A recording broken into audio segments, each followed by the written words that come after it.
Soyons honnêtes, parler aux gens ne devrait pas ressembler à désamorcer une bombe avec les mains moites. Pourtant, c'est le cas. Aujourd'hui, nous vous expliquons qu'il n'est pas si difficile de ne jamais être à court de choses à dire. Et restez jusqu'à la fin, car je vous donne une astuce qui vous fera passer pour l'invité préféré de tout le monde à un TED Talk. Que vous soyez en entretien d'embauche, à votre premier rendez-vous ou coincé dans un ascenseur avec votre patron, cette vidéo vous permettra de ne plus jamais paniquer et de chercher des banalités dans votre tête tout en sirotant de l'eau maladroitement. Oh, et restez jusqu'à la fin pour une astuce qui fera croire que vous êtes un expert en conversation. Partie 1. Accrochez les taux. Vous est-il déjà arrivé d'entamer une conversation et de manquer de mots après «Salut»? Comme cette fois où vous avez croisé votre voisin et où tout ce que vous avez pu dire a été «Il fait beau aujourd'hui» pour respirer. Puis vous êtes restés là, tous les deux, en silence, espérant désespérément qu'un oiseau s'envole par la fenêtre pour que vous puissiez en parler. En vérité, commencer fort est essentiel. Les 7 premières secondes donnent le ton. Selon How to Talk to Anyone de Lael Lowndes, utilisez ce qu'elle appelle le Big Baby Pivot. Parlez comme si vous saluiez quelqu'un que vous connaissez depuis toujours. Cela désamorce la gêne et met les gens à l'aise. Inutile de commencer par une phrase spirituelle.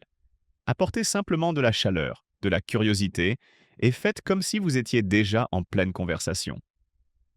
Les gens ne se souviennent pas exactement de ce que vous avez dit, ils se souviennent de ce que vous leur avez fait ressentir. Partie 2. Utilisez la méthode Ford. La plupart des gens pensent qu'ils sont mauvais en conversation parce qu'ils ne savent pas quoi dire. En réalité, ils n'ont tout simplement pas de plan. Avez-vous déjà remarqué que les recruteurs et les chauffeurs Uber peuvent n'accaloir parler indéfiniment? C'est parce qu'ils suivent des schémas. Ils n'improvisent pas, non, ils utilisent une structure qui permet de maintenir la conversation fluide, même avec de parfaits inconnus. Entrez dans la méthode Ford. Famille, profession, loisirs, rêve.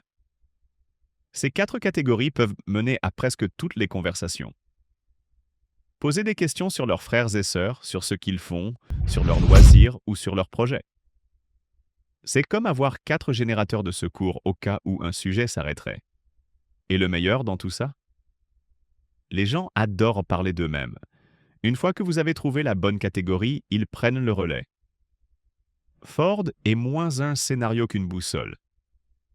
Vous n'êtes pas obligé de toucher les 4. Choisissez simplement une direction et laissez la personne diriger. Partie 3. Maîtrisez l'astuce du rappel. Envie d'avoir l'air de la personne la plus attentionnée et la plus charmante qui soit? Une seule phrase suffit. Quelqu'un vous dit qu'il joue au tennis. 20 minutes plus tard, vous dites « C'est hilarant ».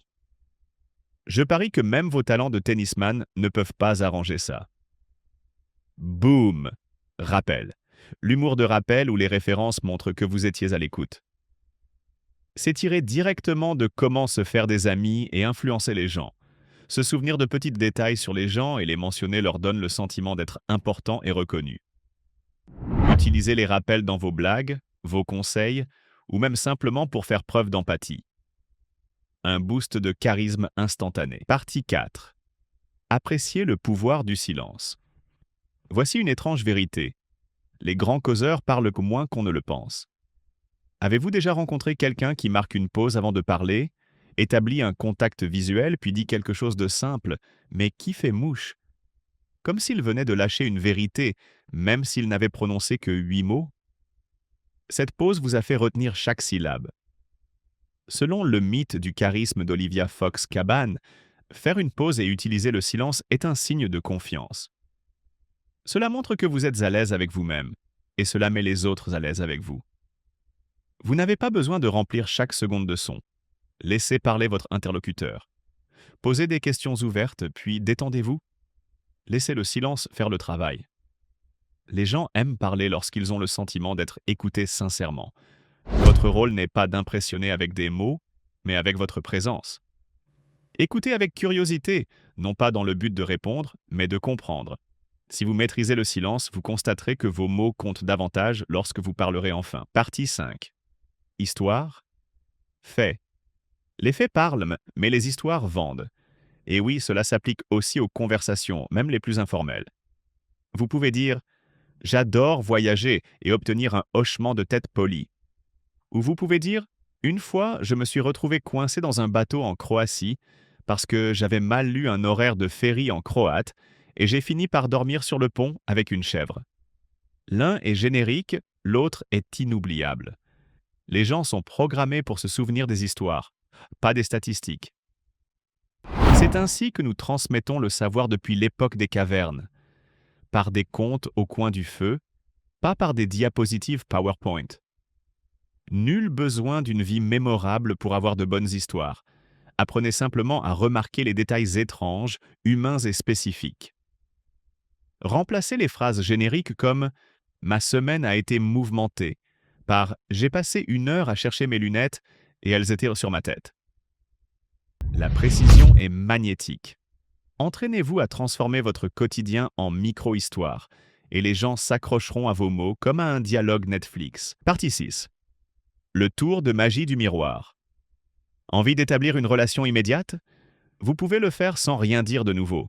Remarquez-vous comment votre meilleur ami utilise le même argot que vous? Ou comment les gens commencent à imiter le langage corporel de l'autre lorsqu'ils sont en phase? L'imitation, reproduire subtilement le ton, la posture ou l'énergie de quelqu'un, crée une familiarité. On fait confiance à ceux qui nous ressemblent. Même répéter les derniers mots d'une personne sous forme de question. Par exemple, «Alors, tu as fait du parachutisme?» lui donne le sentiment d'être écouté et l'encourage à s'ouvrir davantage. Partie 7. Ne posez jamais ces questions qui toquent la conversation. Que faites-vous dans votre métier? D'où venez-vous? Quoi de neuf?